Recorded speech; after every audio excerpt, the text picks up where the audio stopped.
നിങ്ങൾ ഒരു വ്യക്തിക്ക് എത്രയൊക്കെ അവൈലബിൾ ആയാൽ പോലും ഉപേക്ഷിക്കപ്പെടാൻ സാധ്യതയുണ്ടോ?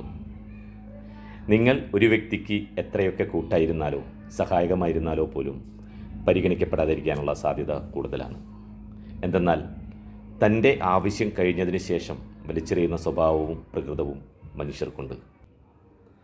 അതിപ്പോൾ ഇമോഷണലി നിങ്ങളൊരാൾക്ക് സഹായകമായിരുന്നാൽ കൂടിയും ഒരു സമയമാകുമ്പോൾ അവർക്ക് നിങ്ങളെ വേണ്ടതായി എന്ന് വരാം. സാമ്പത്തികമായും ശാരീരികമായും ചേർന്ന് നിന്ന മനുഷ്യരെ പോലും തങ്ങളൊന്ന് സെറ്റാകുമ്പോൾ പിഴുതെറിയുന്ന മനുഷ്യരുണ്ട്. ചില മനുഷ്യർക്ക് മറ്റുള്ളവരെന്നാൽ അവരുടെ ആവശ്യങ്ങൾക്കായി മാത്രമുള്ളവരെന്ന കാഴ്ചപ്പാടുണ്ട്.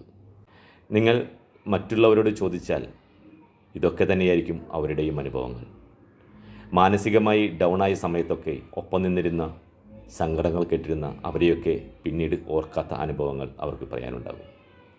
ഉപയോഗിച്ച ശേഷം ഒരു കൂസലുമില്ലാതെ അകൽച്ച കാണിക്കുന്നതിൽ മനുഷ്യർക്ക് പ്രത്യേക കഴിവുണ്ട്. ഒരർത്ഥത്തിൽ ആവശ്യങ്ങൾക്ക് വേണ്ടി തന്നെയാണ് മനുഷ്യർ മനുഷ്യരെ സമീപിക്കുന്നത്. ഒരാളോട് സ്നേഹം പ്രകടമാക്കുന്നത് പോലും ആവശ്യങ്ങൾക്ക് വേണ്ടിയാകാം. അതിപ്പോൾ ആത്മാർത്ഥമാണെന്ന് പറയുന്ന സ്നേഹപ്രകടനങ്ങൾക്ക് പോലും അതിൻ്റേതായ നിഗൂഢ ലക്ഷ്യങ്ങളും രഹസ്യങ്ങളും ഉണ്ടാകാം. അതുകൊണ്ടുകൂടിയാണ് ഒരു സമയമാകുമ്പോൾ മനുഷ്യർ തമ്മിൽ അകലങ്ങൾ ഉണ്ടാകുന്നതും. ഓർക്കുക, ബന്ധങ്ങളാണ് അകലുന്നത്, നമ്മളല്ല, നമ്മളുടെ മനസ്സല്ല. എല്ലാവരോടും സ്നേഹത്തോടെ പെരുമാറുക, സ്നേഹത്തോടെ ജീവിക്കുക. Thank you.